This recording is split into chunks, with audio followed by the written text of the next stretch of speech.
Speaker. The honourable member for St. Paul's.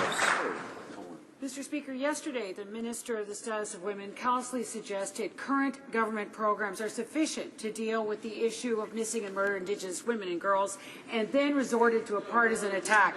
These are stories of human tragedy, loss of life, and the crushed dreams that families had for those who perished and remain missing. This is an issue that goes beyond politics. Will the Minister apologize for her appalling insensitivity and agree that we must all work together to put an end to this ongoing epidemic of violence? The Honourable Parliamentary Secretary to the Minister of Status of Women. Thank you, Mr. Speaker. Our government is committed to preventing all forms of violence against women and girls, and that's why we have taken concrete action. Our investments in local community-based projects have nearly doubled. We launched a call for proposals that supports local projects to help and prevent cyber and sexual violence against women and girls. We passed the Safe Streets and Communities Act to improve the safety of all Canadians, particularly the most vulnerable members of society.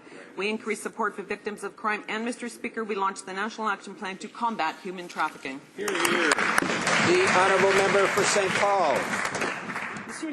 Mr. Speaker, it's quite clear that a national public inquiry is the only way to identify the root causes of the tragedy of missing and murdered Aboriginal women and girls.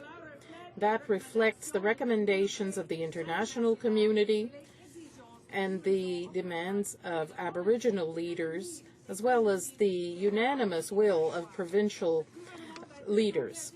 Will the government make a commitment today and launch a national public inquiry? Mr. Secretary. Thank you, Mr. Speaker. Ending violence against Aboriginal women is the priority of this government. Mr. Speaker, we've taken concrete action. We invested $11 million since 2007 through Status of Women Canada towards local projects that work to eliminate violence against Aboriginal women. $24 million over 2 years for the Family Violence Prevention Program, which provides funding to shelters and violence prevention programming on reserve. And, Mr. Speaker, we passed the Family Homes on Reserves and Matrimonial Interest and Rights Act, extending basic rights and protections to Aboriginal women on reserves, and they did not support it.